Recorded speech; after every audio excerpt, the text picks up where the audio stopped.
People have done that from time to time. From your element leader, it can cause more trouble. All right, what I mean by this is like say you're in combat and you're fighting the enemy. It's just like maybe a fire team or a squad in front of you. You know, you're behind cover and you're like, hey, so and so, or for this instance, we'll use Kong. Be like, hey, Kong, I need you to go over there and do this, and then once you do this, I need you to come back. Like that's way too long.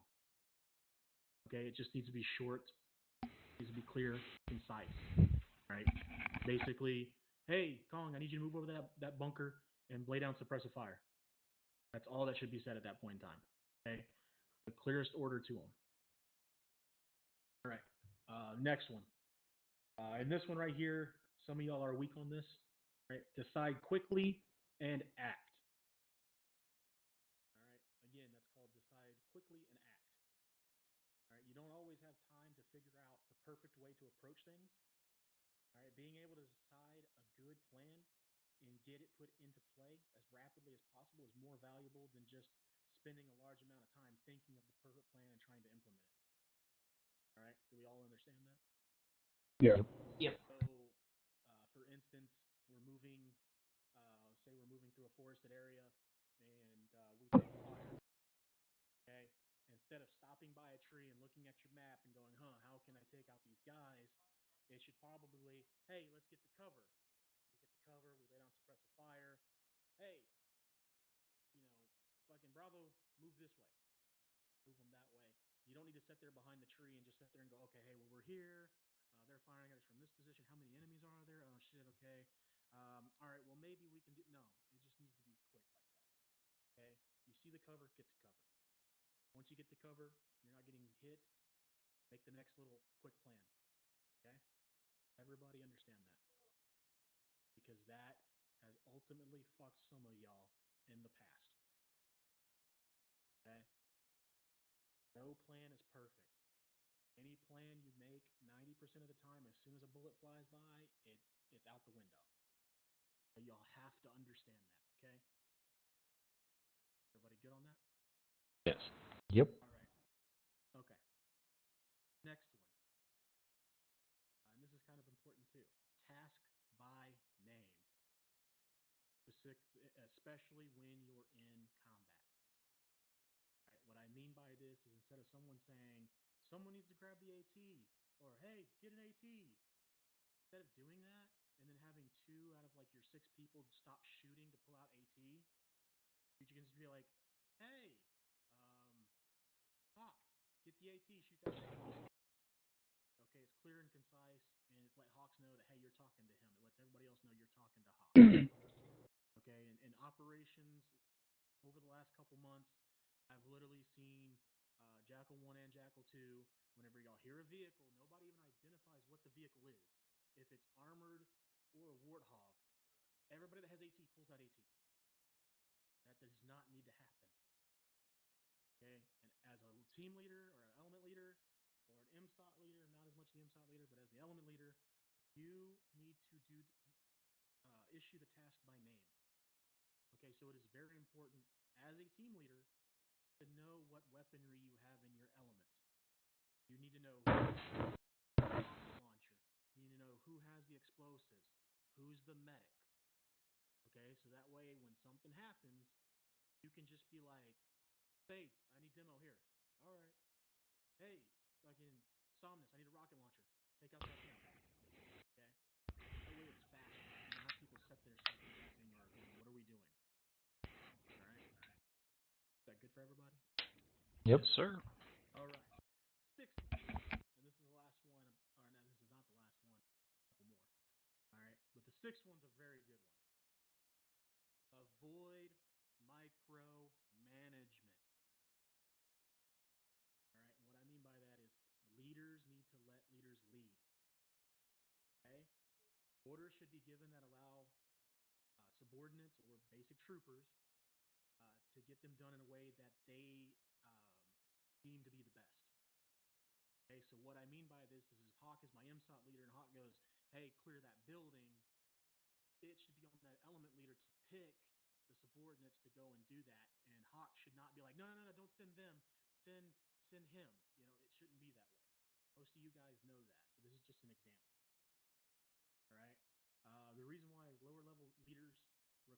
tactical flexibility to get the job done, right?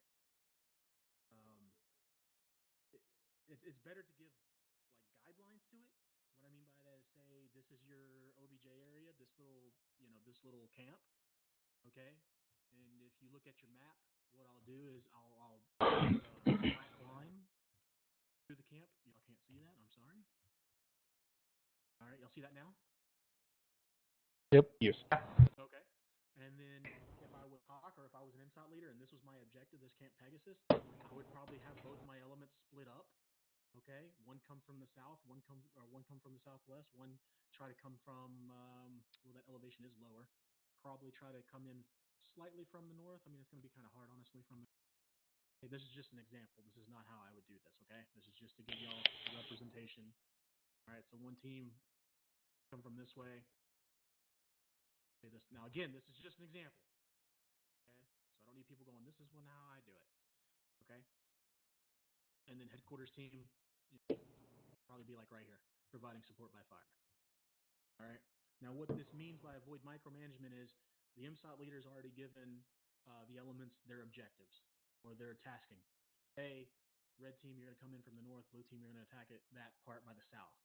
Once that's done, the MSOT leader should not be telling you which building to attack, when to attack it, how to attack it. There should be tactical flexibility between the MSOT chief or the MSOT leader and the element leaders. Right? The element leader, you need to dictate how your flow is going to be. Do y'all know what I mean by flow?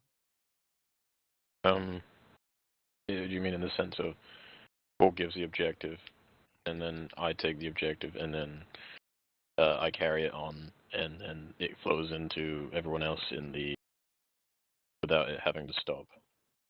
Deciding when to move to the next building? So, okay, Fluidity of motion? There you go. There's a better term, yes.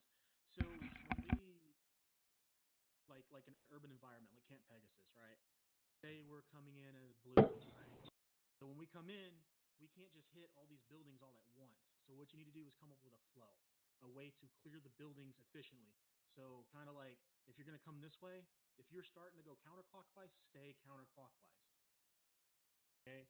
Do not come in and go here and then go back here and then there and then don't do that. Keep a simple flow. All right? I've even put that on that training video that I put in the Discord about when numbering buildings. If you want to number buildings, that's completely up to you guys. All right.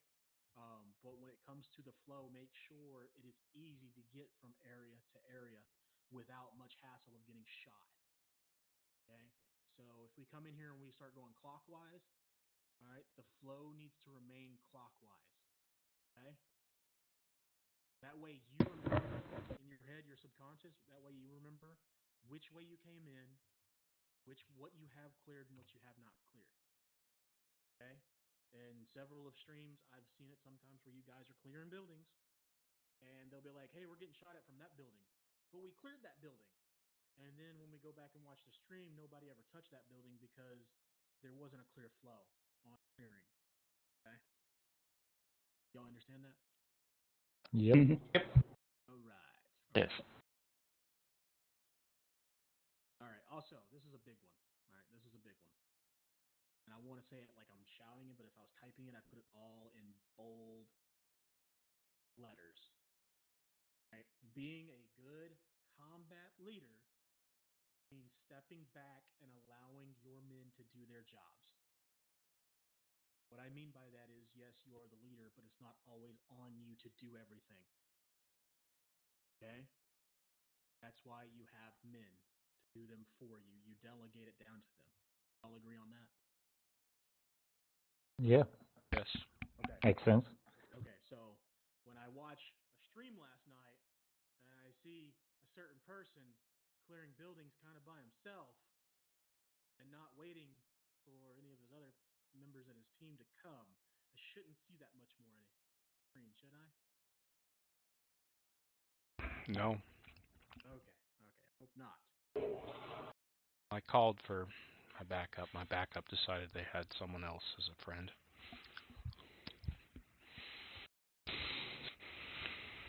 All right, I know this part's just a little boring because I'm just talking to you. Okay, but these are the very basics. After I'm done with this, we're going to go into the practical exercises of movements, formation movement. All right, and I understand y'all are like, oh, formations. But you, as element leaders, you need to know when to call those formations. Okay, does everybody understand that part? Does it feel like that doesn't happen? Like y'all wait for the MSOT leader to tell you? That's not on him. It's on you. He will reference it, but it needs to be you as the one dictating what way, how you're moving. All right.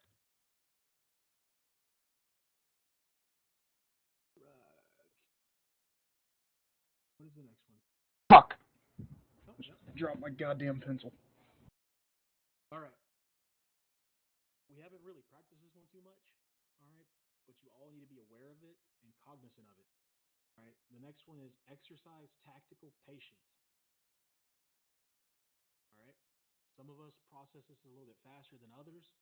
Okay, it's the basically what it means is when you exercise tactical patience it basically is giving a situation enough time to develop and unfold before trying to determine its meaning. What I mean for that is, again, let's take Camp Pegasus.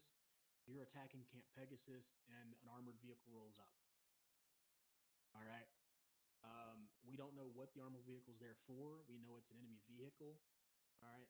So instead of just immediately having a team stop to engage it during the middle of an assault, give it a little bit, see what the vehicle is going to do, see if it's going to stop, and then direct miss. Okay? Does anyone understand what I mean by that?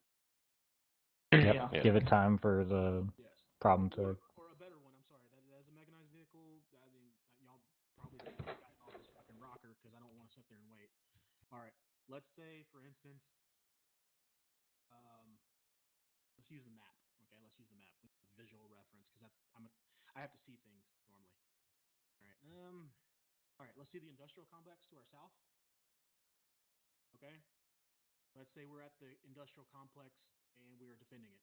We're currently enemy forces are coming in from the north. All right. So let's say enemies are coming in from the north. Okay. And I'll draw the friendly hold line. All right, this is our hold line. As we're attacking, as the enemy are attacking us, I'm going to use a technical or mechanized vehicle on the road. Someone sees it. Hey, mechanized vehicle down the road. Okay. Now, instead of just immediately pulling out AT and engaging this thing from like 800 meters away, instead of doing that, let's wait and see what it does. Let's wait and see if it comes closer. Let's wait and see if it moves off to somewhere else. All right, because chances are it could be bringing supplies, it could be bringing more troops, it could be bringing an HVT or a commander, it could be trying to pick up a commander. Okay, the key behind it when exercising tactical patience is when you see something, don't just immediately act on it. Okay, does that make sense? Yeah, it's kind of like that one day where we shot the APC that was like 1.2 kilometers away. Exactly. Yes. Okay. Yeah. Does everybody understand that? Yeah. Yes. Also, what that kind of means to me is like when they say exercise tactical patience, instead of just taking an objective area and trying to speed through it, go through it slowly. All right, because it's not you are there to eliminate the enemy, but also when you're going too fast, you can lose sight on your guys. You can lose track of the buildings you're going into. Also, you can lose track of enemy movement because when you're moving too fast, you're not sitting there waiting. You're not sitting there watching enemies move. You're just like, hey, we're gonna move to this building. We're gonna move for this building. And while you're moving between buildings, it can allow the enemy to come out behind you and on your side. Okay, so the term that we always use in the is slow is smooth. Smooth is fast. All right, so that's and racing. Yes. All right. I would assume that not every vehicle should be tactical patience. Like if you've got like a clear speeding warhog coming in for an interception. Well, that's part of tactical patience. You've understood what he's doing. Another example of tactical patience in this for Arma is like when you're calling an airstrike, and instead of waiting for the airstrike to happen, y'all just continue to fight and do things, and you'll end up killing the vehicle that you called the airstrike on. So that's another example of tactical patience. And I'm going to bring in real life now. Or lack thereof. I can tell you in real not enough. Like, we're normally waiting 10 to 15 minutes, but nobody's shooting. We're generally all in cover, and the enemy's like, yeah, they're not shooting at us. Next thing you know, they're fucking blowing up because an A10 got building on them, or hits them with a cannon. I understand it's fun, and you won't have to wait that long, but say we're here pinned down in Camp Pegasus by an armored vehicle, and someone's like trying to find AT, like, oh, I've got to find the AT, I've got to do this. You know, the MSOT leader, or you, if you have an idea, you can call an airstrike and go, hey guys, don't worry about it, maintain your sectors, air's coming in to take it out. All right, does that make sense? Yeah. Mm-hmm. All right, so we're done with that portion. Any questions so far on the common responsibilities of a leader?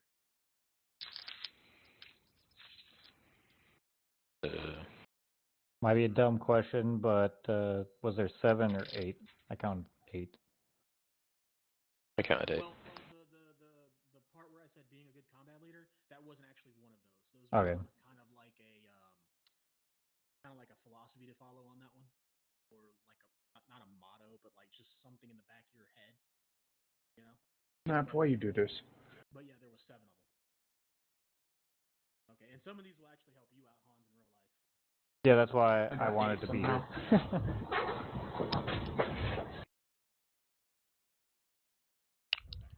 Is everybody still here? I think we got one going to the bathroom. Or good Here. Yes. I'm present. Present. Oh, okay, you're back. I thought it was you, Ron. For a second, I was going to drink. Yeah. All right. Next thing we're going to work on is something with element meters, and this is probably going to be a boring sector for you, but we're going to try to get it done in like 3 minutes. All right. If I'm talking too fast, please stop. Kong, are you getting it? Fucking eraser shavings and shit all over the place. All right. The next thing is op orders. Okay. Something that a lot of y'all don't really, y'all read them, but we're going to be talking about what each one of them are specifically. Okay. All right. So as you know, there's 5 paragraphs to an op order. Oh yeah, Sergeant Major eats sugar cookies. Yeah, that's the acronym to follow. Sergeant Major eats sugar cookies. All right. So the first one is situation. That's your sergeant, Sergeant Major. All right. Situation. Your second one is mission. Yep. Oh wait, sorry. Sergeant Major. All right. Second one's mission. Third one. Environment. No. What was the first one? Because I fucking was still writing shit. You're good. You're good. All right. So the first one is S. Situation. All right. Okay. This is basically going to be what is the premise of the mission? Why is your unit where it is, and what's happening around it? What is the big picture? Who, what, and why. It's basically a summary of why you're there. Okay. It's also going to have in it normally what type of enemy forces are there, and what type of elements they have. Basically, it's enemy's position and disposition. All right. So basically, the disposition will tell you specifically if they have air support, artillery, armor, adjacent units. Okay. Also, it should have in there what the enemy is expected to do. So it's a summary. All right. Second paragraph is mission. The mission is basically going to be what your unit specifically, which is the 8thSTB, is doing. Right? Or who else is involved, who's attached to us. Normally, it's the 7th Mass. Okay. It can also include why the mission has been given to us. Well, we're ODSTs, we're shock troops. That's our mission. That's our job, pretty much. Right? We don't always put in what the end state is, but that sometimes may be in there. All right. So when we put an end state, basically meaning we need him back alive, that's an end state.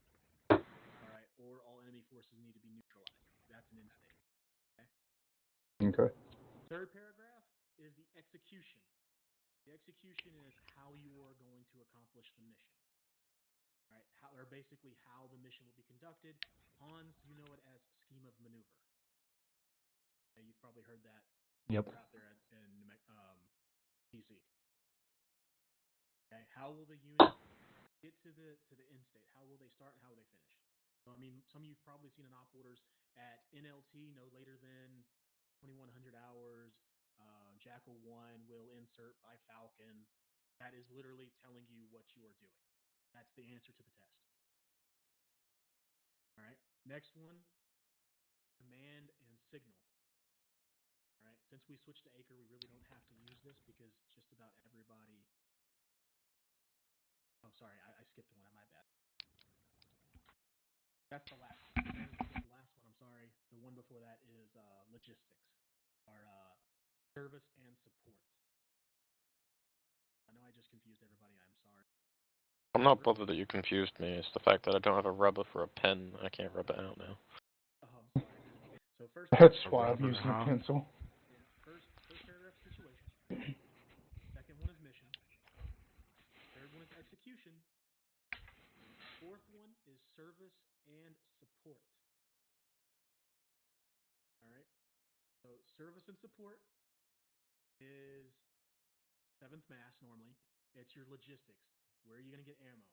Where are you going to get medevaced? Or who's going to medevac you? Your assets, your CAS assets, or CAP assets. That's where all that's going to go, is in service and support. All right. Any questions on everybody good on that one? So the support would be in CAS, this part. Yeah. So that's where CAP will go. That's where the section will go. Normally on the op orders, you'll just see that it says 7th mass will facilitate all CAP, CAP, which is Combat Air Patrol, and CAS, CAS. Okay.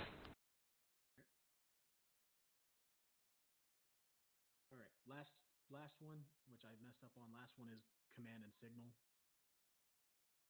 All right. Command and signal is pretty easy. It's just basics. So you as element leaders, you generally would need to know those. All right. So if something happens, say your MSOT chief or your MSOT leader goes down, you don't have the long range radio, but you can still contact them normally on a 152. All right, because you're good for like 10 kilometers. All right, you can still hop on that net and be like, hey, for example, if I'm Jackal 2-1, I can call and be like, hey, get on the net, and be like, Hades 1, this is Jackal 2-1, over, and they'll come back and be like, Roger, be advised, I'm the new actual requesting air support, and then give them the rest of the report. All right, any questions on that? Ow, fuck. Bless you. I popped my neck. Oh, it hurts. I don't have any questions. Anybody else? No. All right, so I know you guys know I kind of harp on it in server about how long it takes for y'all to do your briefings and stuff to your guys. Generally, I try to give y'all 20 to 30 minutes. So I'm just going to give you a breakdown. Technically what I would like it to see be done, but I know it's probably not going to because, y'all are people. We have armament issues, loadout issues. Some people aren't there. Some people are AFK. All right. But this is kind of what I would like to see. Number 1, read briefing. It takes about 2 to 3 minutes. Number 2, conduct map recon and make your initial plan. 6 to 10 minutes. Issue the orders. 5 minutes. Basically, this means you're going to issue the orders to the element. Right? Number 4, question and comments. Keep this kind of brief, 2 to 3 minutes. Number 5, leaders brief subordinates. Basically meaning whatever special things were talked about from the element leader, the element leader and the MSOT leader, whatever y'all talk about, you take that back to your subordinate. Okay, so whenever you're conducting the map recon and making the initial plan, that's going to be between MSOT leader and the element leaders. All right. Once that's done, they'll issue the orders. Element leaders will bring up the questions and comments.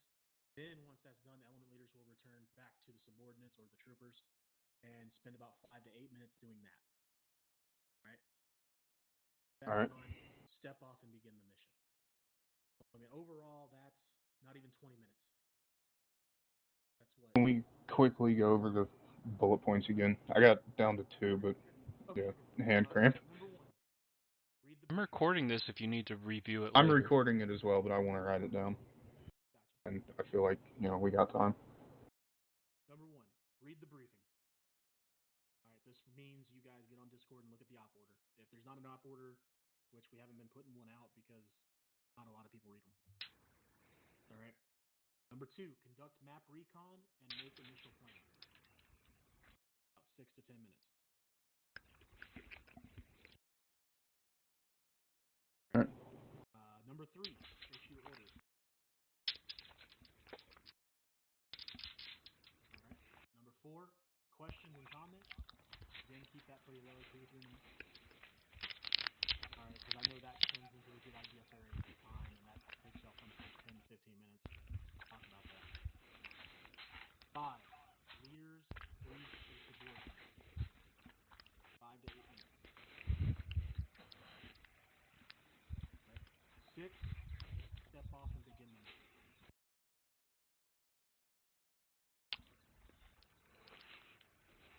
Everybody get that? I see, but I got it. Yeah. Let's see here. Feels like I'm studying for a proper test. Yeah. I have 3 pages of notes already. Alright. Opening says 4. So hopefully, after this, in the ops, you guys will be moving a little bit slower, be taking a little more time. You'll be assaulting the enemy, and hopefully, being a lot more effective and aggressive with taking out the enemy and completing the objective. I won't expect it to happen immediately. Just to kind of work on it, you know. Yeah, but I see like slow progress. Yeah. So we talked about the 5 paragraphs. Right? We talked about basic responsibilities. All right, we're going to talk about something right here that we don't really talk about too much, and we haven't talked about in a while, and that's my fault. Okay, we're going to be talking about MET-TC. Okay, the acronym is MET-TC. MET-TC.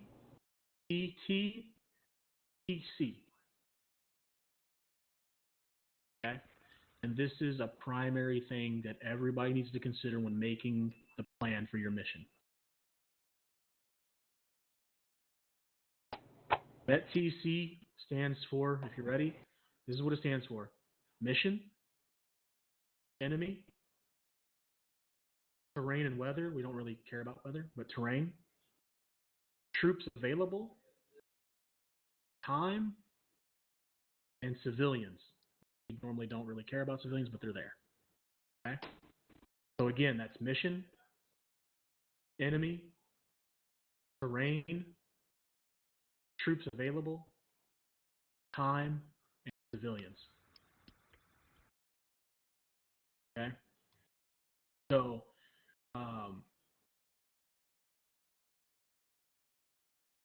trying to a good way. So when utilizing MET-TC, go ahead and look at your maps. So we're going to use the industrial complex again, and we're staged here at Camp Pegasus. All right, the mission is we're going to be going in and setting up defenses at Complex B, which is the one on the east side. All right. Now, we've got the mission. All right, who's the enemy? Well, the enemy is going to be insurrectionists who are against UNSC occupation of the planet of Arcadia. All right, so now we need to look at terrain. What kind of terrain are we fighting in? Jungly. All right, there's a lot of vegetation. Okay. What type of troops do you have? You're an MSOT, you have about 14 guys. You're going to have weapons between MA5s, BRs, marksmanship rifles, rocket launchers, that kind of stuff. How are you going to implement that? Okay, time, basically it's what time of day. Is it daytime? If it's daytime, can the enemy see me? How am I going to set up my weapon system so that way the enemy can't have clean line of sight or good eyes on my weapons? If it's nighttime, I maybe have an advantage. I don't have to set my weapons in hiding positions. I can probably keep them out a little bit, and I can actually properly employ them on avenues of approach and stuff. Okay, time, that kind of goes in with the nighttime and everything. Civilians, are there civilians in the industrial complex? Have they been evacuated? When we get there, do I need to put them in a specific area to keep them from getting shot? Or do I need to arrest them to accomplish my task? Okay, so that's a prime example of MET-TC. Okay? Everybody get that? Mm-hmm. Yep. Yes. Okay. All right. All right. So that's METCC. If you have any questions about METCC, I can answer them. All right. So we're going to move on a little bit. I'm trying to get to the practical because I know this is boring for just sitting here. I do apologize, guys. You know, Right. it's necessary This if is we don't go actually through this. helpful as fuck. Okay. Yeah, And this no, is I stuff, do. and what I just went over with you guys is what I went over in real life. Like if I was attacking, if we were supposed to be taking that industrial complex, that's exactly what goes through my head once I hear the mission brief. Once I find out the brief is we're going to that industrial complex, I'm going to listen to the rest of the brief, but I'm going to be like, all right, where could I set up? Where can I inflict major casualties on the enemy if they're coming from the west, if they're coming from the south? Making mental notes of choke points for vehicles. Where could I set up anti-armor personnel? That stuff's going through my mind as I'm listening to the brief. Okay. When it comes to an objective, all right, we're still going to use Complex B of the industrial complex if you guys are still looking on the map. There's going to be a term. All right. Fuck. There's always a term, an acronym, that goes hand in hand with METTC. And this acronym is OCOCA. OCOCA. All right. Everybody see that? Right here. OCOCA. All right. First word is O, or first letter. Type it out for you. Observation. I put obfuscation. God damn it! I'm trying to type over my notepad. It's not working well. Okay, can you bring me a Dr. Pepper? Donkeschön. All right. So it's observation of fields of fire. Okay. So what's that mean? So when I say that to you, Kong, when I say that to you, observation and fields of fire, what does that mean to you on the map when you look at that objective area? And you don't have to be right. Just say what you think it is. Okay. Observation fields of fire. Areas that we could be under attack from? Yes. It's pretty much yes. That's head on the that's a tip of the hammer. Head on the nail. Yeah, there we go. That's the term I was looking for. All right. Basically, it's where the enemy could possibly attack you from with massive amounts of fire and cause casualties to yourself. All right, but it also works against them too. What is a field of fire against the enemy? Okay. All right. Next one. C. Oh, Cover and concealment. I'm typing them out. I'm typing on the Alt button to move them. I wasn't sure if you were asking us what's the next one or not. No, I'm going to type them out. All right. So next one is cover and concealment. This is exactly how it sounds. What is cover and what is concealment? You know, cover is something that will stop bullets, and concealment can hide you. It won't stop bullets, but it can hide you from the sight of the enemy. All right. And now we all need to understand in ARMA that sometimes cover does not stop bullets, because they do have the physics, and bullets, certain caliber bullets can go right through certain, cover. And the other thing you got to take into account is Armor has this system of just because you can't see them, they can see you. Yes, with Acre, they can hear you, and if they hear you, they will try to shoot at you, depending on if you're, behind cover that won't stop that bullet. Okay. All right, next one is going to be obstacles. All right, hold on, give me a second. All right, obstacles. All right. Yarnold, what do you think are obstacles? Just looking on your map, looking at that objective area. Obstacles such as any fences we might encounter, or barricades we might set up? There's those. There's fences right there. All right. Obstacles can be naturally formed. All right. So the rocks, there are rocks. Like this right here is a rock. That's a rock. I think there's more rocks out there. Yeah, there's a rock right there. So those are also obstacles. Okay. Like razor wire. That's an obstacle. All right. It's man-made. It can be man-made or naturally formed. Those are obstacles. Those buildings, those are obstacles. Okay? Everybody understand that? Mm-hmm. Everybody good? Yes. Yep. Yeah. All right. Next one, key or decisive terrain. All right, key or decisive terrain. Looking at this objective area, we can already tell that decisive terrain or key terrain, we already know is going to be the complex. All right, that is key to us, and it's decisive for our victory, that complex. But if you zoom out a little bit, you can already see some other types of key terrain. Key terrain is also terrain the enemy can use to get to you, but it's also key in identifying where enemy can be at. Okay, so as a leader, like an MSOT leader, all right, just for you, Hawk, as an MSOT leader, all right, what it can do for you is when you look at your objective, you can go, what's the key terrain around this objective? Well, right now, just looking at it, we've got hills, right? You see elevation 39, elevation 51. Up north is hilly. It's an incline. All right, out to the west. This is key to you because as the MSOT leader, you can call in air support. All right, you can call in artillery if you have artillery. So when the enemy comes at you, you can be like, oh, hey, well, they're coming from the west. They're coming from that fucking hill. I can hit them over here or in the field or whatever. That lets you know, that's your awareness. Like, hey, it's to help you better identify and quickly identify where enemy threats are or where they're coming from. Okay, so like if you're in the middle of a firefight and you know it's coming from a hill, instead of being like, hey, the enemy, there's a boulder over here at bearing 256. You can just be like, hey, they're coming from a big fucking hill. Okay? It gives people a reference. That way they can quickly acquire and see. Everybody got that? Mm-hmm. All right. Yeah, go ahead, Thomas. So I know you say this is mainly for Hawk, but I'd like to kind of learn it anyway. Yeah.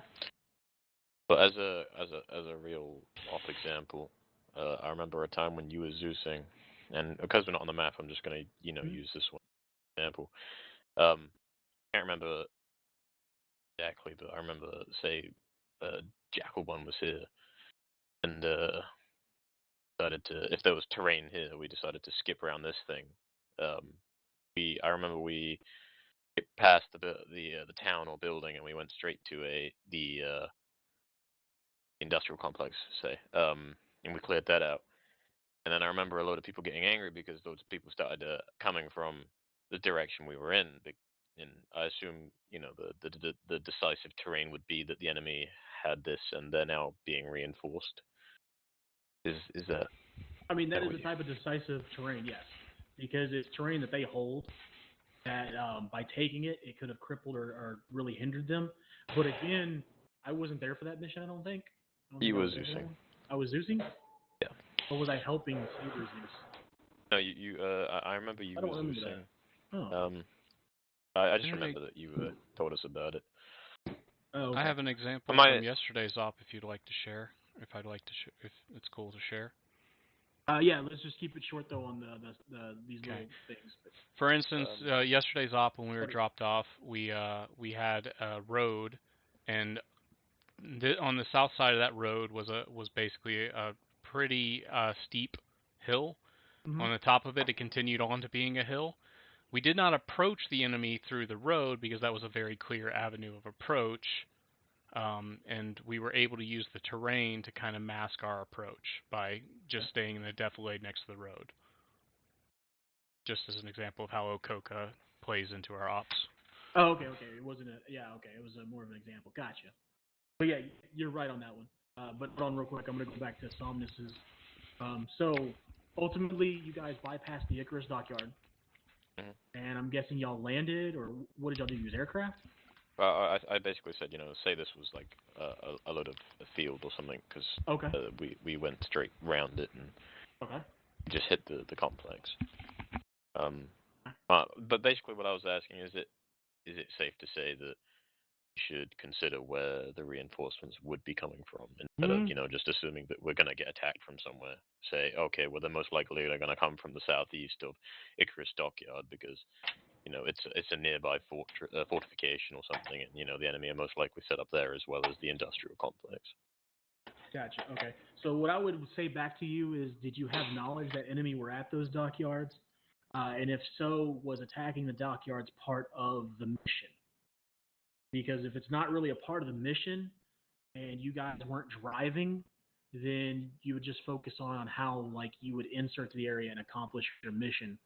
Because ultimately that's what the goal is attacking the mission. The enemy's just a byproduct.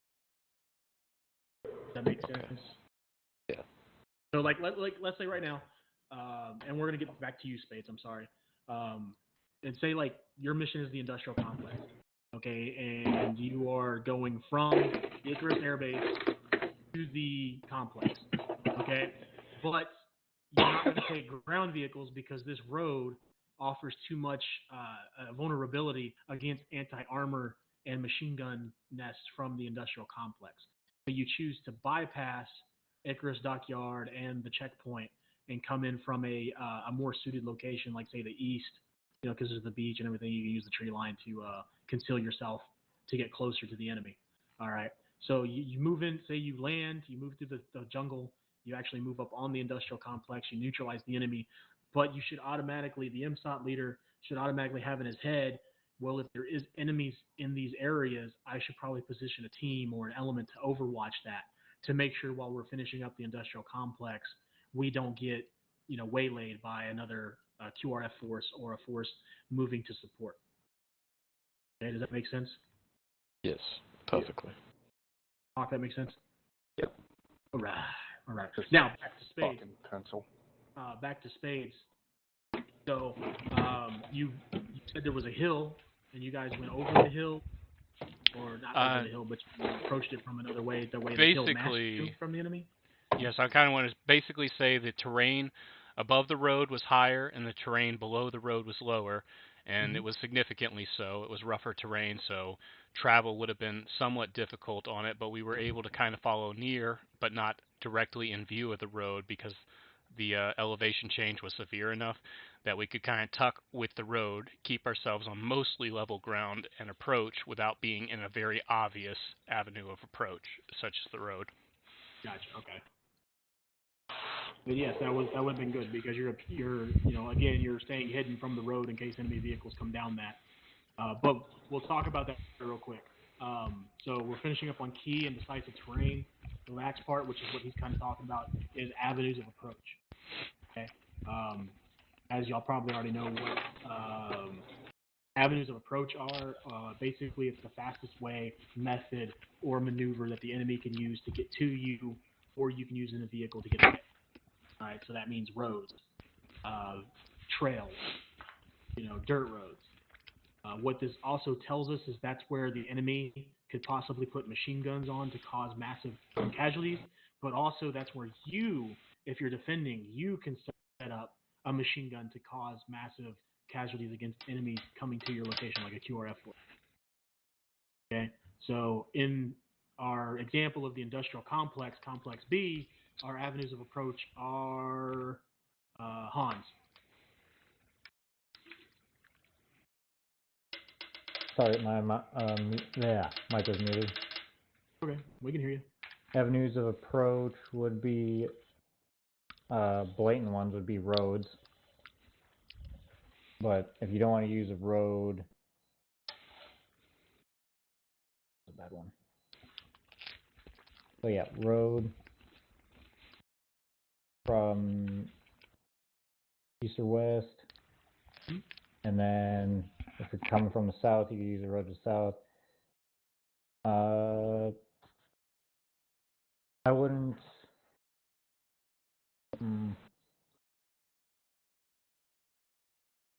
Damn, if I was doing this, I'd probably come from the north or.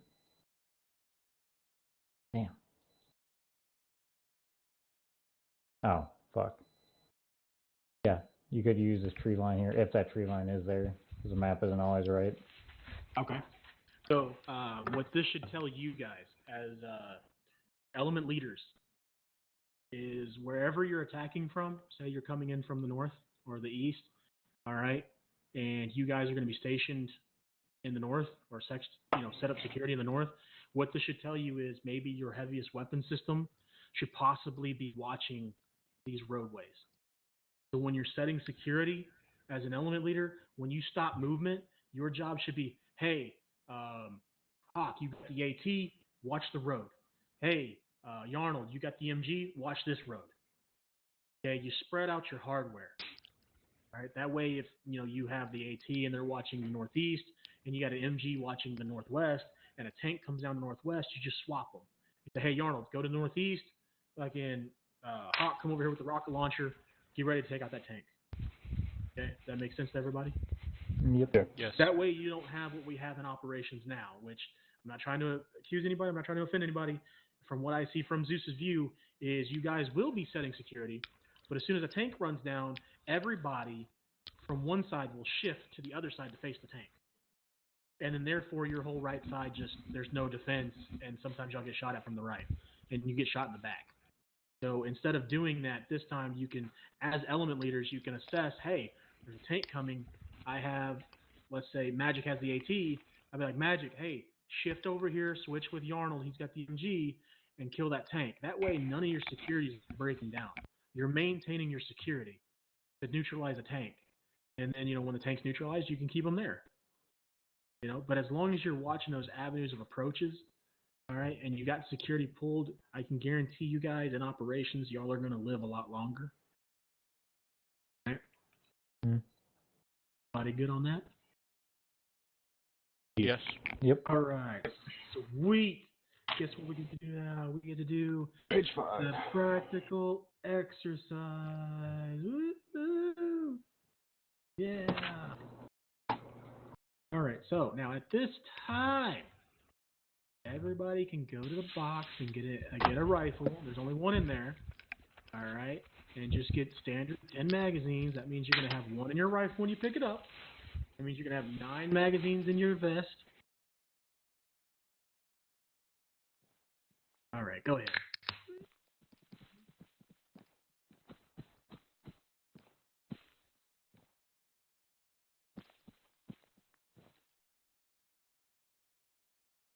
What is this, not an arsenal?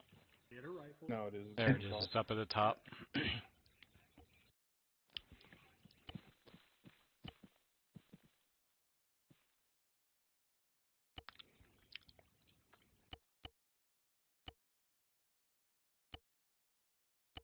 Oops. Nothing else, just magazines. Yes. Just magazines right now, okay? All right. Now we're going to go through some practical exercises. Everybody's going to do it. All right. Now we're going to go through some scenario stuff. All right. What we're going to be working on is movements, formations, and movements. Okay. So what we're going to do is let me get into some easy stuff. Actually, you know something? I'm going to teleport us because we really do need a teleport. I can't keep fucking letters. Ah, dear. I'm going to go. Hey, Somnus, I want you to tell me how to change FOV after this, alright? How do I change up the what? Field of view in Arma. Oh, you have to go. Settings got fucked a couple months ago. Let's go ahead and step through the teleporter there.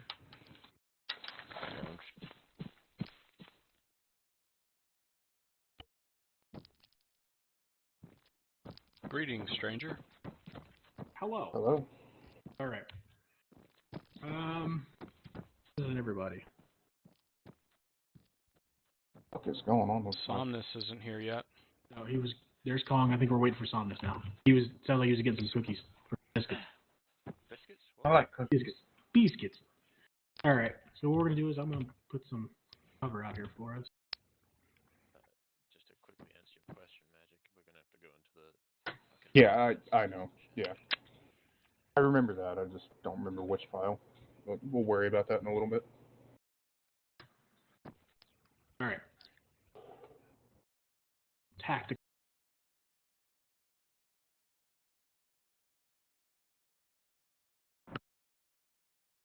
Okay, I'll tell you. I'm gonna write it on the map, okay? Right here.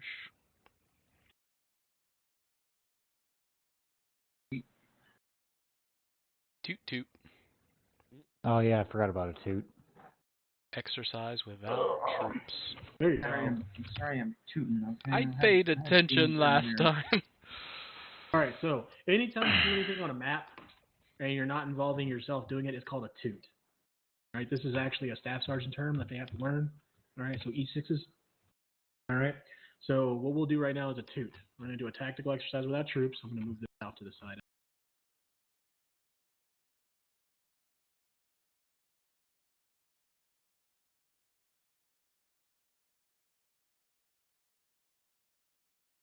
All right, so we are here at the town of Patras. As we can look out of the map, we can see we're next to a light tower right here. Right here. All right, so we're going to say technically in this mission, Persian forces have taken up residence inside this town, which if they've taken up residence, okay, or they've taken a building or taken hostage, okay, set up shop. All right. So you were tasked with moving into the AO and neutralizing enemy forces. Okay. So as an MSOT leader, you know the mission is here in this town. Okay. You know that insurgent forces have taken people or have shot people and have set up fortifications and or set up the fortifications in a building. Okay. So now what goes through your head is you've got the mission brief. Now you've got to come up with a plan and execute said plan. Looking at the terrain around this area, what is most feasible approaches to this town for me, from my standpoint, is either going to be northwest or south. Okay. My reasoning behind this is because to the northwest, as we can see outside the map, kind of right behind y'all to y'all's right, there is jungle. There is trees. There are rocks. All right. We look to the south on the map, there is fields, grass fields, plants. Okay. To the northeast. How can you tell the difference? What's that? How can You you? got to zoom in. You got to zoom in. So look at the north. When you zoom in, you see the light green and you see the dark green. Oh, so that. That dark green tells me that that's actually tree canopy. Light green, that means there's nothing. All right. But also, if you look to the south a little bit, you can see this right here. That lets me know that that's probably a plant field. So over there, it's probably a plant field. I'm not seeing it. This right You here. gotta zoom like way the Hey, you fuck got to in. zoom in. Yeah, you got to zoom in. 'Cause there's like I'm a just- little about this line. Maybe I changed the. right there. If you zoom. I mean, way I far see in, a you can smudge see here. I do, yeah. but I don't know what that means. Do you see the lighter smudges running through here? I see the. Like if you zoom way in, there's some there, bunch right down here. Not really, but let's like not right interrupt there. it too much more. They're good. Those little bitty smudges, you can kind of tell there's Most actually people aren't- something there. Yeah. So these Most are like people tall won't be able to grass, tell essentially. because monitors. It's Most going to come likely, down yeah. to. It's also going to come not to map knowledge, but to like ARMA knowledge when it comes to reading the satellite maps. Mhm. Okay, because a lot of people in some of our missions and campaigns, it would be the light green stuff, and then when y'all got out there, you're like, well, there's no trees, and I'm like, well, you got to zoom in to actually see trees, you know.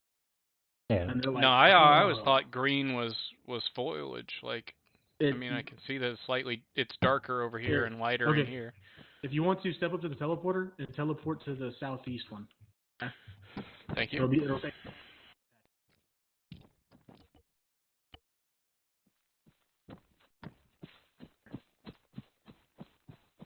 There's a bunch of windmills southeast.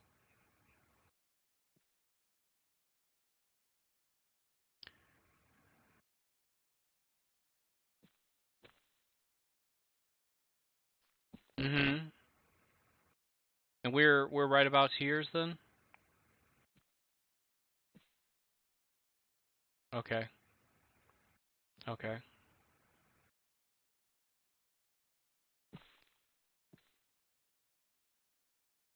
Uh-huh. Yeah.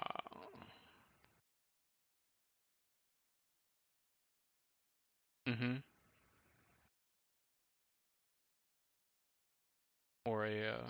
Or a fast. When the contour lines are closer together.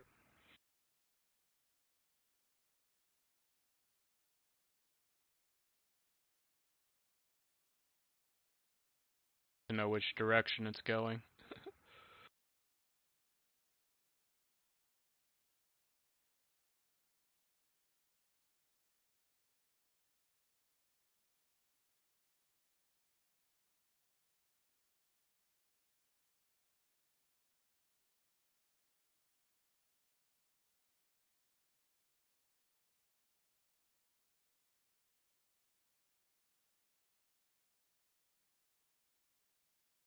What about this path just north of there, of the gaps? Wouldn't this not be a fine path?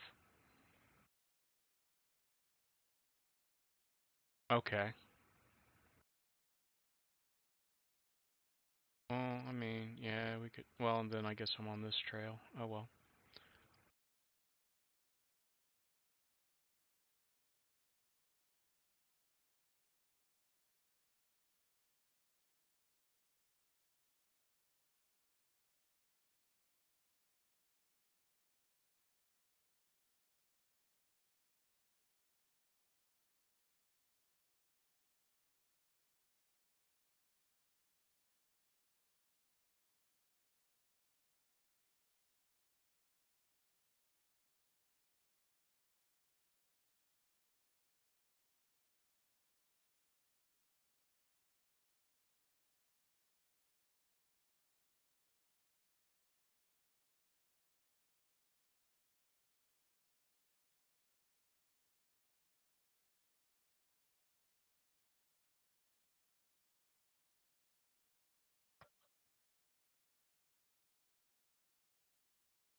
Mm-hmm. Yeah.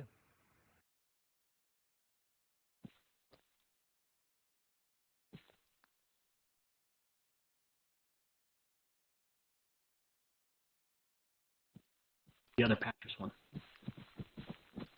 The north of Patras.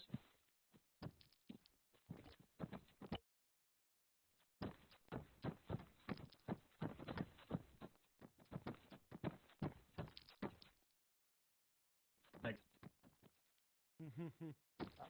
I almost did, but I made it.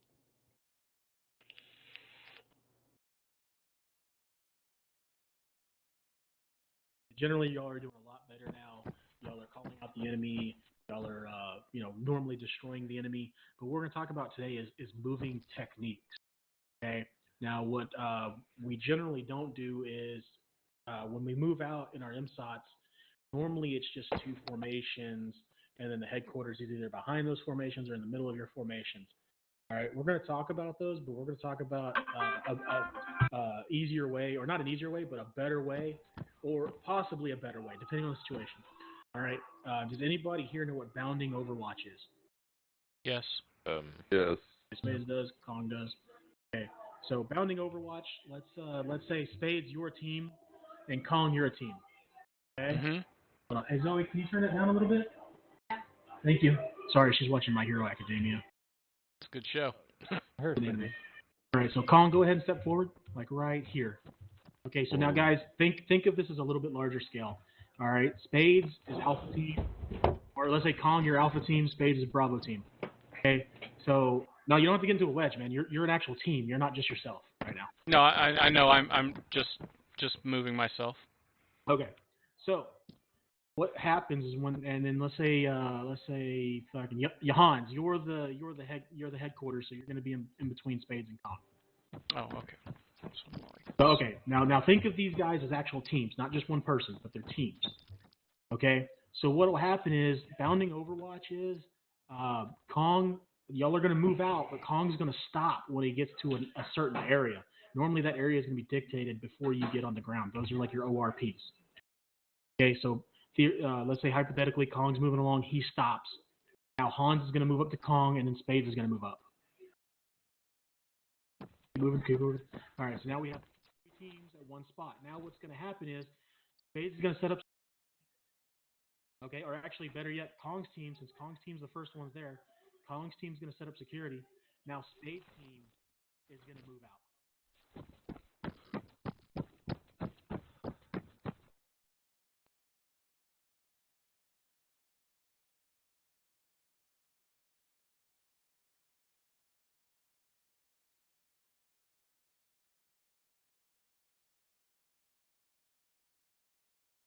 I was thinking it was more leapfroggy, like I would pass them as they cover, and then they would pass me as I cover.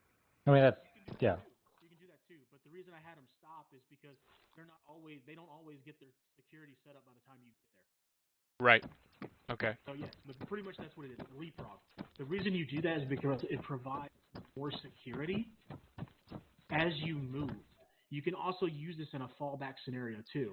We've actually done it before, where I was with Jackal 1-1, and we were providing security while Jackal 1-2 moved back, and then once they moved back, we moved back. All right, so that's another form of bounding Overwatch. Okay, Overwatch in general is like we have never really actually done it too much, but like we'll say Alpha Team will move out, they'll get about 100 meters ahead of us, and then we'll move out, and you keep that 100 meters distance because you're overwatching the lead team. And that's just basic Overwatch. Question. Everybody understand that? Yeah. Yep. Question. Yeah. So when Kong stops to pull the Overwatch and the two teams carry on, when does Kong start moving again? When he feels like enough distance has passed. Normally, what should happen is the MSOT leader should be like, hey, 50-meter intervals. All right, so that way when Kong's team stops, and then Han's team stops, which is the headquarter element, the third team, technically, he didn't do it in this scenario, but Spades' team should just keep moving through. Okay, and then once they get 50 meters up, Hans will move out with his team. And once they get 50 meters out, Kong will move out. This is why I always emphasize walking in operations. Because when you combat pace, it's so fast, you don't actually get to stop too much. Like, by the time you stop, you got to go. All right? Everybody understand that? I was thinking with the stamina being how it is, if the lead team is popping security, then waiting for the other team to catch up to them, they would have caught their breath, and then they would move forward again. Yes. Might make sense. Yes.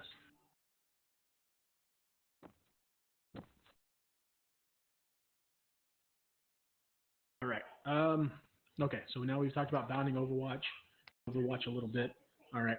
So now what we're going to work on is, let me get a team of 4 at those barriers behind you. All right.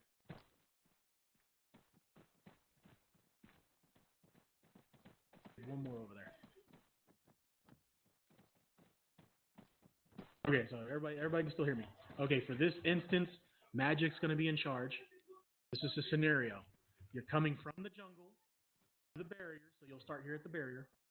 Okay, and then you've got to move your team over to that little plant thingy right there. Yeah, that thing. Y'all know. Yeah. So, but you're going to use a different. So go ahead and move up towards the barriers, or get on the other side of the barriers. So, all right. So now you've arrived. So now you need to move over there, but there's enemy in the area. Okay, there are enemy in the area. You don't know where they are. You don't see them. So another moving technique is bounding by teams. Okay, so generally you guys have probably set up like a red team, a blue team, a yellow team inside your elements, right? Yes. Okay, so now what would happen is you would bound by those teams.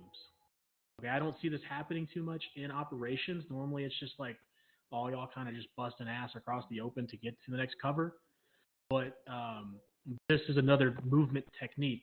It's a little bit slower, but it helps out because say there is enemy out there, say they're on the other side of the building, and you just moved your whole team, now your whole team's getting shot at. You don't actually get a chance to maneuver on the enemy shooting at you. So in this instance, what you're going to do, Magic, is you're going to tell 2 of your guys to move out to that fucking plant embankment that Yarnold marked. All right. That'd be Spades and Kong. We're going red. You guys, yeah, Those sure, that'll work. ones, Y'all 2 go red, y'all 2 go green. Arnold, Hans, green. Go help. Say green goes first so we don't cross fire, or cross our lanes of fire. Yeah, that'll work. Red, you're covering? Yes. All right. So bang, bang. They're moving. I'm going yelling. They're moving. All right. So they've gotten to their cover. Now they have a better line of view. So let's say now they start taking fire. And they're taking fire from their right. All right? So they're taking fire from their right, but they don't have an angle. So that tells you, Magic, what? Well, there's contact on the right. They don't have an angle, so we need to move the other team somewhere.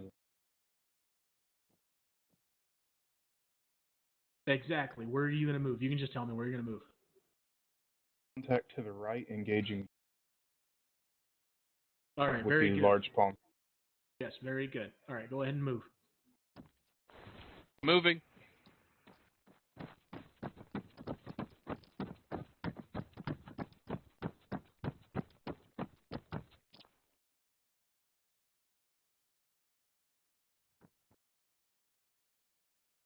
You can go ahead and come over here. Yarnold and Hans, y'all can come over here now.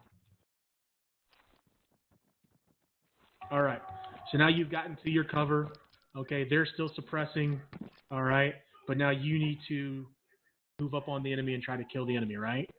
Yeah. okay, I'll heal you. It's just a bruise. You don't even. It's fine. Okay, I'm still doing it. Done. Okay.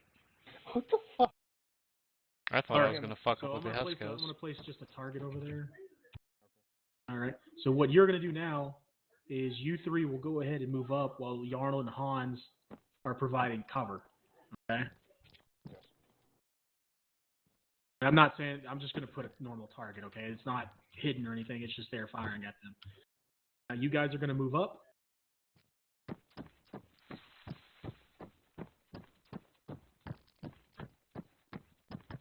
Bang, bang, bang, bang. Well, hold on. Oh, wait. All right. Instead Should have only advanced to this point, perhaps? Okay. I was... moving this way, y'all should have just came over here and moved up this way. All right. Yeah, For some that's reason. wide Why open. for that? The reason why for that is it's wide open. Say you take fire from the left, you still got this here for cover. True. I just was moving.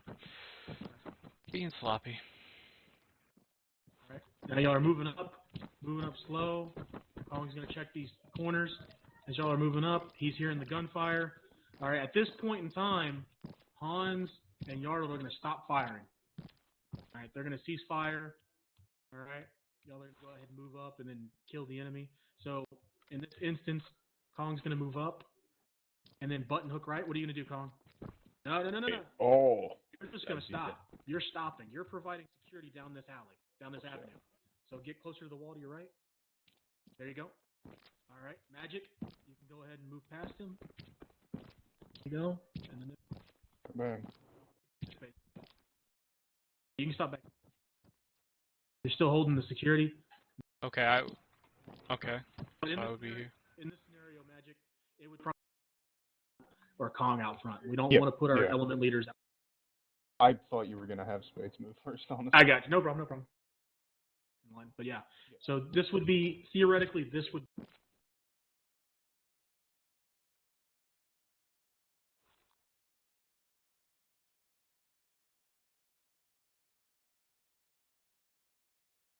Yeah. I know this sounds nitpicky. When Kong would go around the corner, I feel like he's more exposed than necessary. Or, use the mechanics you've got. You could, yeah. Like, yeah, he could do.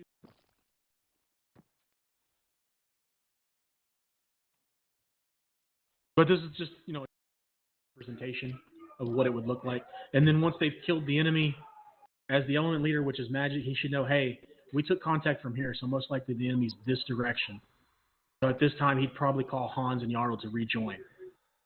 All right, and then once you rejoined, you're going to consolidate. Whoa. All right, As in what does that mean? Come back as like one group. Well, that's one of them, yes, but also... Regroup, check equipment, wounds, there you things go. like that. Yeah, check. Hans wasted some magazines, one or two. Then we should be able to split our ammunition a little bit. Like one of y'all, like if Spades didn't shoot, he should be able to hey man, here's a magazine. If Kong didn't shoot, hey man, here's a mag. That way everybody kind of stays close to the same, inventory when it comes to ammo. Yeah. All right, and then from there, you guys would Magic, the element leader would pick another route to move or another way to move. Okay, so this is just a movement technique. Okay, it's something we haven't really done in the past. Okay, but honestly, it would benefit you guys a lot. So it's just food for thought. Okay. Yeah. Any questions on No. I still feel awkward having stopped here. that? Well, you would stop closer to the wall. Okay. I would have stuck behind Kong on this. Yes. Okay. Yeah. No. The main reason why is because Hans and Yarnold, they can see over here. They just can't properly hit the enemy, but they can also see out here too a little bit. Okay. But Because that was kind of what I was thinking. Is if Kong has me covered here, I would use this cover here to watch that vector. But that's Yarnold and Hans in that instance. No. But all right. So it's basically just like we used to do the bounding techniques behind the barriers and stuff like that.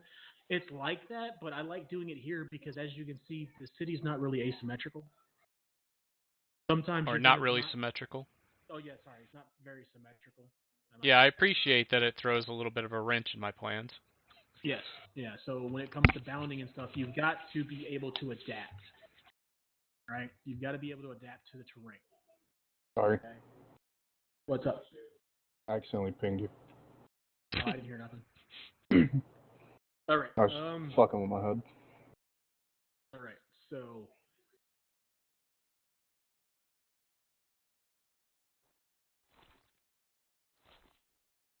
Okay.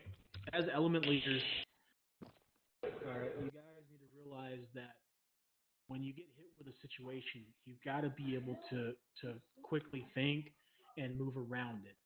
What I mean by this is, let's say this three-man team's here, Hans and Yarnold are still over there, and all of a sudden on top of this roof, I can't point, I'm sorry, I'm dumb. Yeah, right there. On top of the roof, you get a three-man team shooting at Magic, Kong, and Spades. In that instance, Magic's going to need to be like, hey, well, fuck, we can't engage these guys, but they're shooting at us. So what's that going to tell everybody?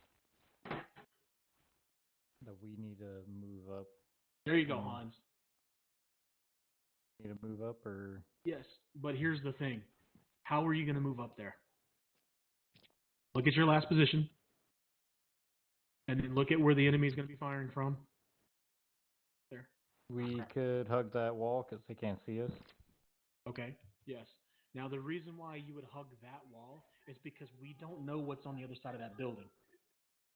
We don't know if there's enemy forces on the other side of that building. So what happens if you and Yarnold go around the left side of that building? Well, if there's enemies, Isolated. you get schwacked. Yes, but this has happened in operations.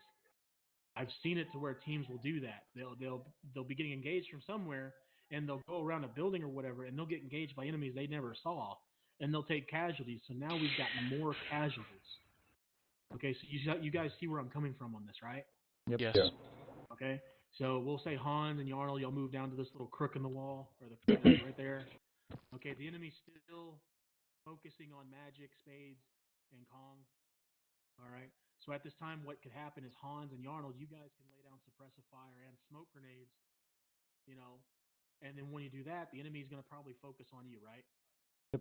They're going to be like, oh, fuck, we're taking fire from there. So that is going to alleviate pressure off of Kong, Spades, and Magic to where, A, they could either move up to this little piece right here, or they can push up even further, use the smoke as concealment to push up even further, and then who knows what grenade range is?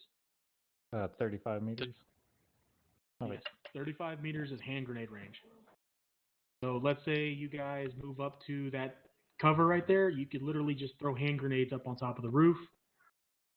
Okay, once that happens, you can move Hans and Yarnold up to join the element. You guys can assault the roof.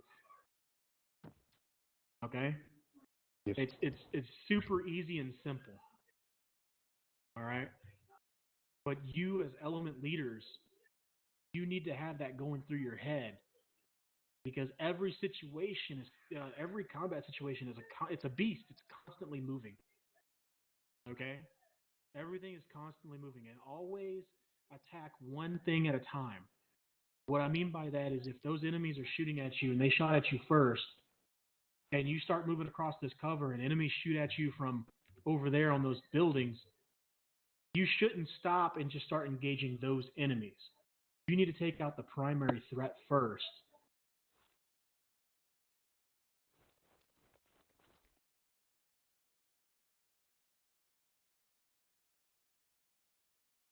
And Spades and Magic still shoot at those guys. Okay? It shouldn't be an instance to where Magic, Kong, and Spades stop engaging the enemies on the roof and start engaging the enemies on that little building over there. Okay? Because if that happens, that enemy force on top of the roof can ping somebody or wound somebody like Yarnold or Hans, and now you're down a gun, and now, because one of your guys is engaging them over there, you've just lost a weapon system, so you may not be able to push up on that building. It starts to lead to, it's called quicksand. All right, does everybody get that? Yeah. It's quicksand. Once something happens, like let's say you're in this operation, you're doing great. Your team's on point, you're killing the enemy, and all of a sudden, bam, Hans goes down. All right, and then you're like, fuck, Hans is down. Hey, go around this corner and go around this corner and shoot that guy. Guy goes around the corner, he gets shot. You're like, fuck. So one mistake after the next, you're slipping into that fucking quicksand. All right, and no matter what you try or do, it seems like you can't win. You can't do nothing because you're in over your head. Yeah. All right, does that make sense to everybody? Yes. That's why, as element leaders, you guys need to stay calm. Okay? Take a deep breath, refocus, and attack the problem. Okay? All right. I could use this in my fucking normal life. All right. So that's what I'm trying to instill on you guys, because sometimes in operations, it just seems like y'all are trying to move way too fast, and something happens, and you're just like, oh well, we got to keep moving, we got to keep doing this. Slow down. Okay. Take it easy. All right. I know sometimes Hawk or Blatchy's like, hey, did you take that yet? Be like, hey man, we're taking casualties. We'll take it a couple minutes. All right. And then if if they keep pressing you, and this isn't against you, Hawk, but if they keep pressing you, you can be like, hey, actual, you need to slow down. I am gonna take this objective, take my tasking. Just give me a second. That's where the tactical freedom we talked about earlier, that's where all that comes into play. Okay, so remember, allow your leaders to lead their teams. Don't micromanage them, all right? Okay. See here. All right. About that. Did that. Got some check marks here. Yeah. Good. So at this current time, how confident do you feel leading in the unit? I Confident. feel pretty confident, yeah. Pretty confident. Yeah. I feel more confident than when I came in here. But Oh, yeah. Not confident at all. But I know that. Yeah, no, I'm just kidding. Okay. Well, So go ahead, Sarmus. I was just gonna say, I know that with Confident enough, I guess what I should say. putting it into practice, I know I'm gonna fuck it up at least once or twice before I can actually start doing it right. It's okay. Yeah, same. All right. If you find yourself messing up, just remember, stop, take a deep breath, collect everything you need, and then move on. Okay? It happens to me, trust me. It happens to me still. All right? I'm not the best. Okay? I just go off of what I was taught, and that's basically I'm teaching that to you guys. All right? The best thing you can ever do as a leader is come at things level-headed. Okay? Don't let your anger, don't let that try to control your decisions in Arma, because I know that there's going to be an instance where someone's getting up your ass and you're getting mad. Don't let them win in that. Calm down. Okay? Yeah, I know no one here's ever been frustrated. Never. Oh, yeah. No, not at all. I haven't told Actually. Blatchy to fuck off. Every other off. So, all right. We're going to go back to Patience right quick. If you come out in the middle of the road, and you look up into the jungle, I'm going to tell you right now, because we use third person, most of you are probably going to be like, oh, it's a jungle, we're going to get into a file. Okay? But I'm going to tell you right now that you could easily go through that terrain with a wedge. Because it's not that thick, and you can still look left and right and see your guys. Okay? But you, as element leaders, you need to be able to look at the map, you need to be able to look at the terrain, and tell your guys, I want a wedge, I want a file. Okay? Everybody understands that a file is front to rear, and a line is left and right. Yes. Okay? Everyone here does. Yes. All right. Some people are going to be like, that's stupid. I didn't make those up. The military made them up, okay? So, normally you form a line. Let's say the enemy is at that barrier. Those barriers in front of us were in the jungle. And you're moving to that area with your weapons up. You're going to be in a line. All right? Back in the day in Vietnam, it was called a skirmish line. All right? Or, something like that. Okay, actually, I think that was actually created back in the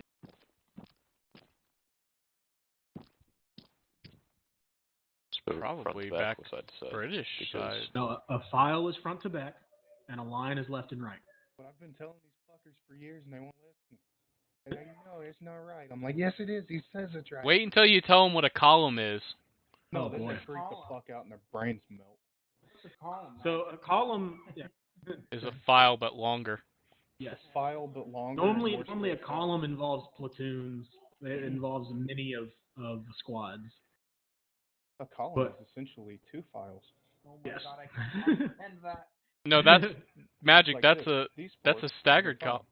No, well, a that's staggered 2 columns or a staggered. All right. So everybody got that now? Yeah. All right. When it comes to formations, you as element leaders will be the ones dictating the formations. All right. So if you look at the map.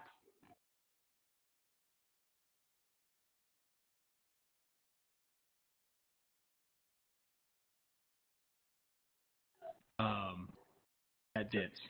Yeah. All right.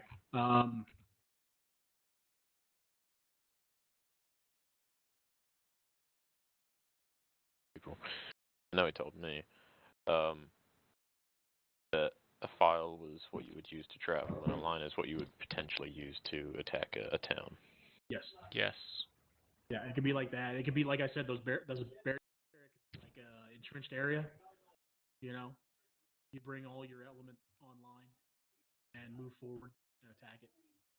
I feel like we should mock up into these formations at least once, just to drive home. And I wanna There's been a fuck ton of confusion with people telling people different things. Okay. Even right now, I want to get a clarification whether Magic or I'm right on this with when he said a column can have 2 people right next. Like, it sounds to me like he's describing 2 columns, and where a staggered column would be one of those columns would be. Well, okay, so I'm sorry. So a staggered column would be like on a road. Right, and a column doesn't have to be on a road. A column can be through the jungle or open fields. The part that I feel we're unclear on is that that Magic says a column can have 2 lines side by side, and I think a column is still a single line. I mean, technically, if you think about a column, like usually it, like in real think what life, he's for instance, it's like a big object like that.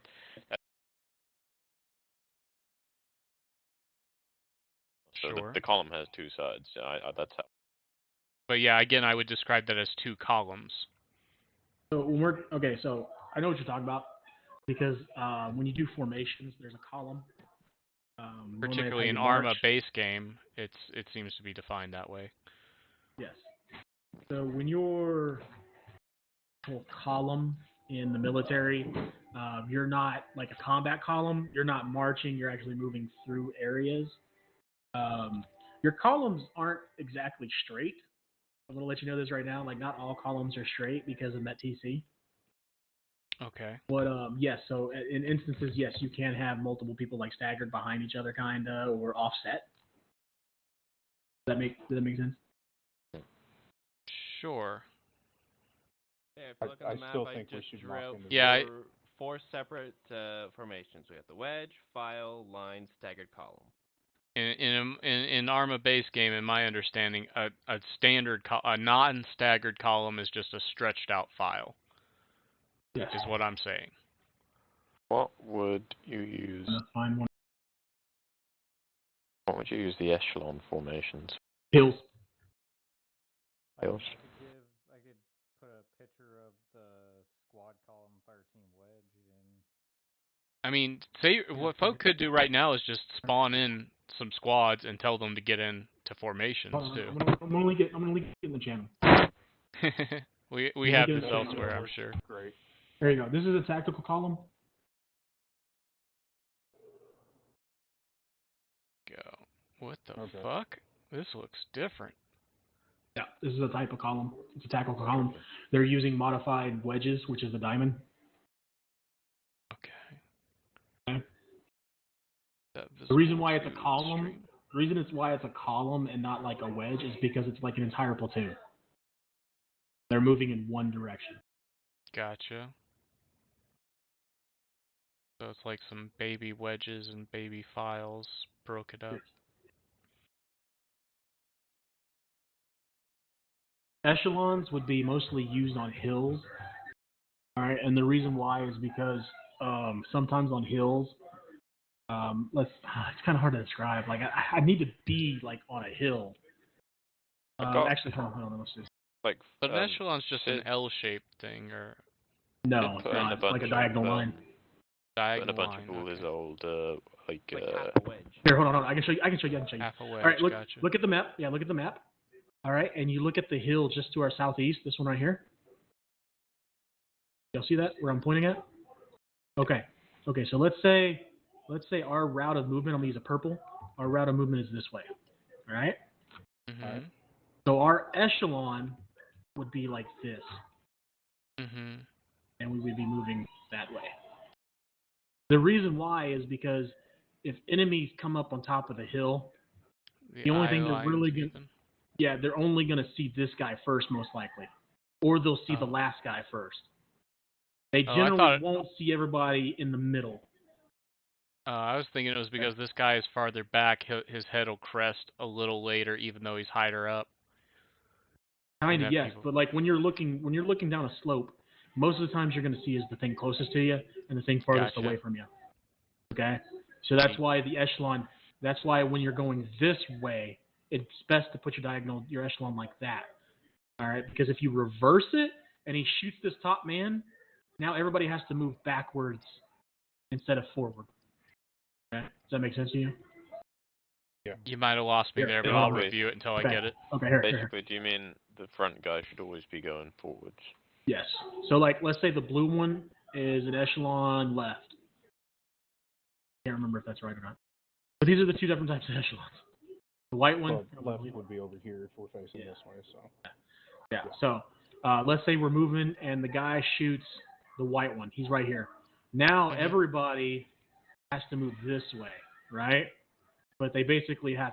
I mean, it's going to be like a swinging game. They have to swing all the way up the fucking mountain.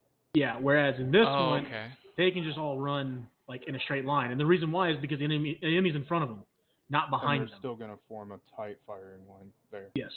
Yeah. Faster than if they had to swing. But everyone in the blue line just goes straight? Pretty much they can, yes, because the enemy's in front of you. Now, I kind of messed up on the echelon right with the this one right here. It should be more. It should be more like this. Okay. But yeah, I messed up on that. But yeah, because you don't want the enemy behind you. You want them in front of you. You want to fix them in front of you. Gotcha. So that's the reasoning behind the echelon. I haven't seen the echelon used too much in real life. I've never used an echelon in real life. Yeah, so, talking about it's probably not really relevant to Arma. Yeah. I was just more curious about it because, as I say, Sid posted a lot of it, the old stuff, and it was just in there. Gotcha. Yeah, but yeah, that's the echelon. All right. I suppose it would be useful on and shit like that. Any other questions?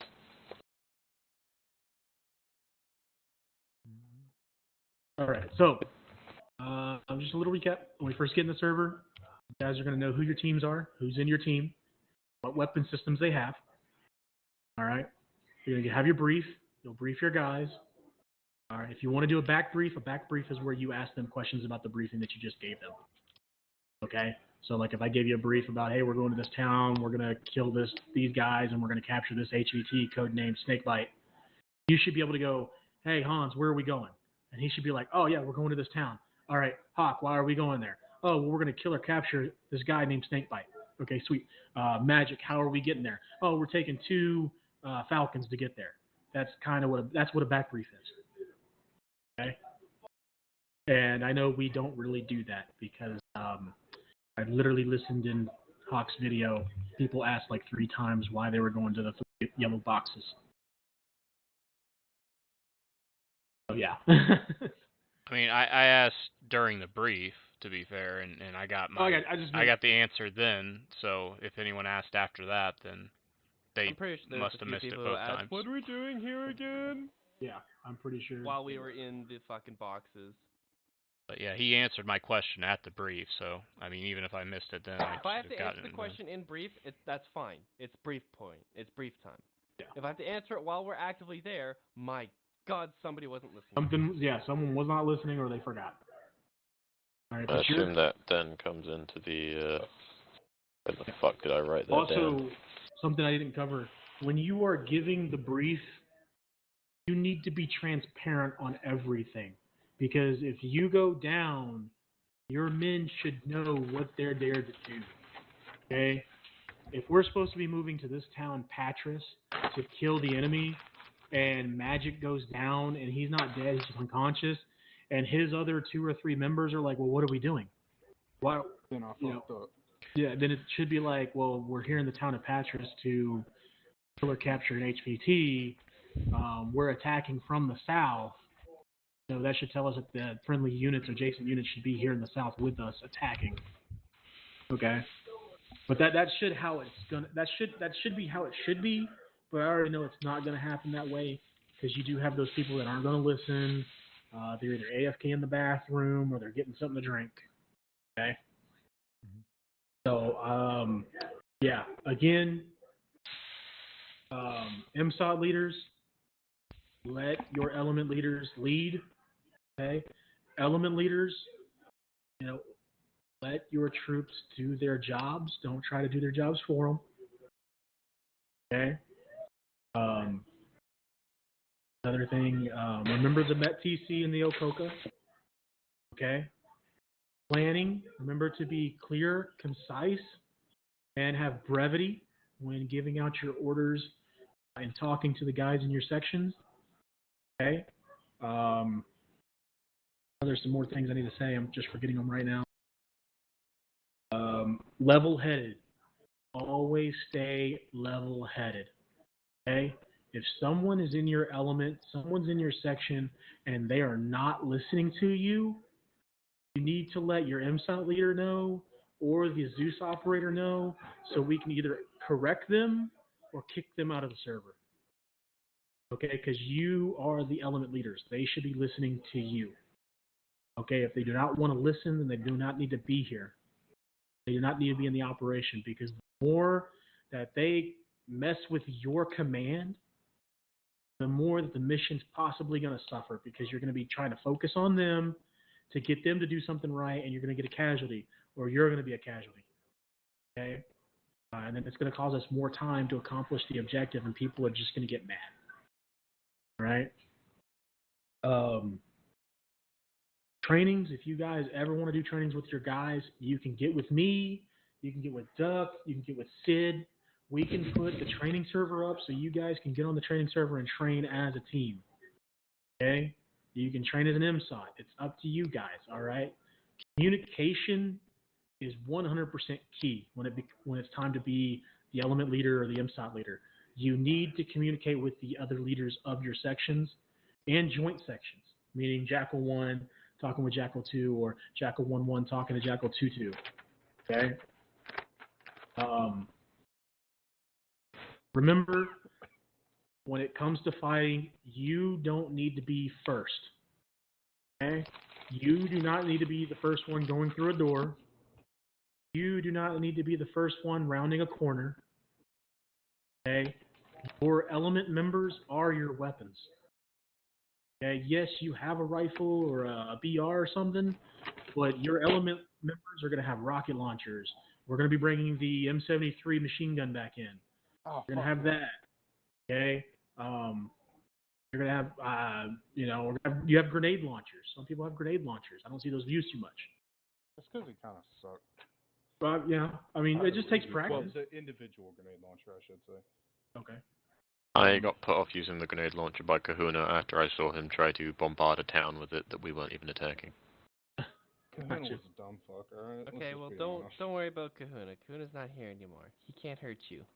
I'm Yeah, Kahuna's not real. Kahuna can't hurt you. God. All right.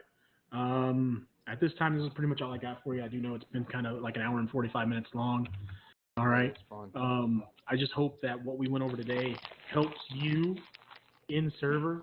Okay. It helps you bring that order that you need. Okay.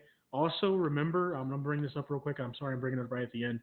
When you're giving orders, you need to be clear about it. Now, what I mean by that is I'm going to bring Somnus up in this instance. I'm not trying to call you out. No, please do. Just something to work on. And it's not just you. I've heard other people. Spades has done it too. When you say, hey, let's go, I don't know where we're going because you didn't tell me where we're going. You just say, come on, let's go. Okay? That's another thing you need to be clear and concise about.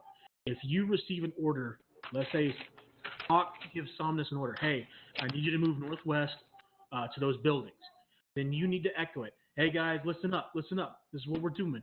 We're moving southwest 200 meters to those buildings. Everybody got it? Let's go. Okay, the reason why it's that long is to grab their attention. And you're telling them why you're going to those buildings. The fuck was that, Hawk? Okay? I mean, so I'm not trying to like shift blame or anything like that. You know, You're good. I think it does come back on that thing where you say, you know, giving clear orders to your team as well. Like sometimes I've been on the radio and someone has tried to tell me something on like what to do, and I would freeze up because they tried to tell me so much that I didn't have a fucking clue what I was trying to remember. And then I tried to pass it on and I couldn't because I forgot basically everything they'd said.